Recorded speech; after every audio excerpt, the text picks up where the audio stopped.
Hello guys, go with me to do my weekly analysis. Welcome to this channel and journal where I document my life as a trader, my losses, my wins, and the process. So if you are interested in that sort of content, please do well to smash the like button, subscribe to the channel, and drop your thoughts in the comment section. So let's dive right into the chart as I share you my weekly insights and analysis for the week. We are going to start our analysis from gold because I trade gold most of the time, and after gold I'm going to be analyzing GBP JPY. But for now, gold is very volatile and I don't have that kind of capital to trade gold. I just blew my funded account, my prop firm. So I'm going to be trading gold as like doing paper trading on gold.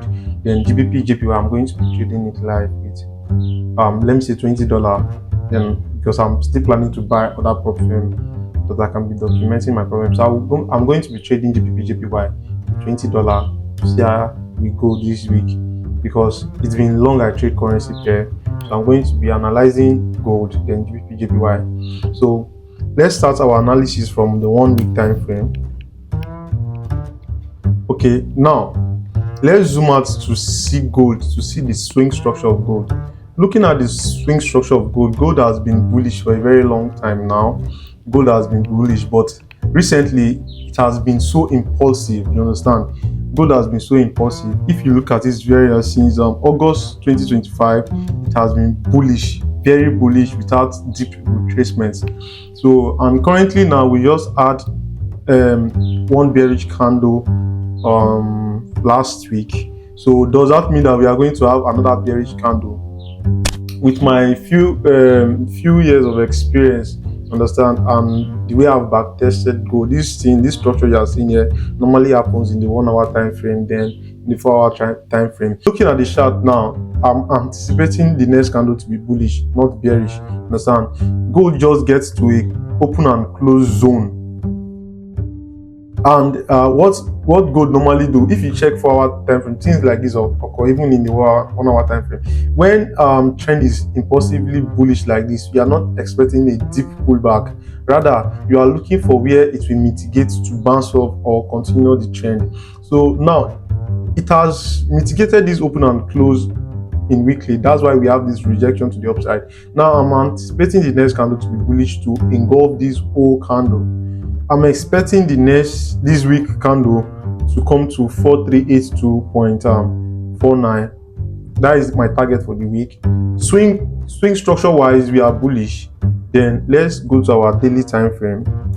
On the daily time frame, if we look at it very well, we mitigated this bullish order block on the daily time frame, and like I said before, we are expecting markets to continue this trend to the upside. Look at the open and close candle, and you see that in daily time frame we are having 4 hour we are having a bullish engulfing candle. So that is the kind of resistance support level that will bounce this market to the upside. That is what I'm anticipating heading to the 4 hours.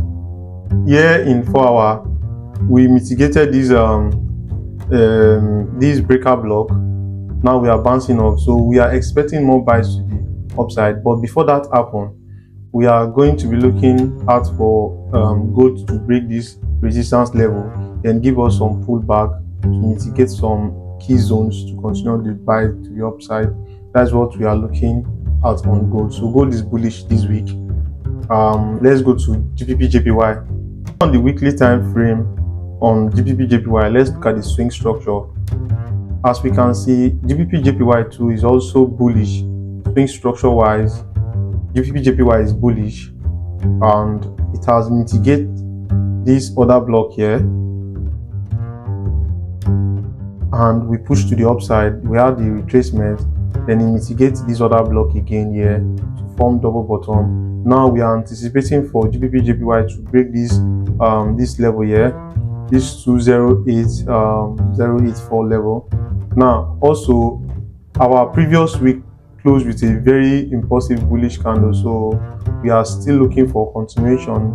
So we are anticipating the following weekly candle to be bullish, although we are approaching a key zone here, but we had this rejection here and we are building some kind of bullish order block or support level to gain more reinforcements to break this zone. Let's go to the daily time frame.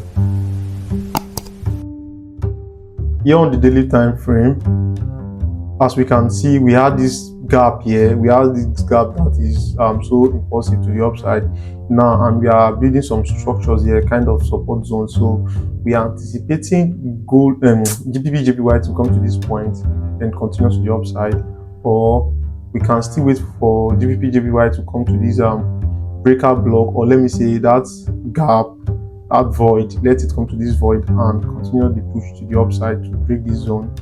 So looking at the 4-hour structure, I already draw I already set some alarm there, because I'm waiting for market to come to this place, like this zone, then we can look for buy, because we have this break of structures here. So I'm looking for market to come this zone. Then I'm not just jumping in when it comes to this zone. I'm going to be seeing it breaking resistance zones before I look for pullbacks and continuations, or I can still look for an entry here in this zone, taking this one as inducement for it to mitigate here, break some resistance and pull back for continuation. That's what I'm going to be doing this week. Also for this week on GPP. I'm going to be looking for buys on GPP, but as a day trader, if I have more bearish structure, I'm going to change my bias to bearish. But for now, we are bullish, so I'm going to be looking for bull price action.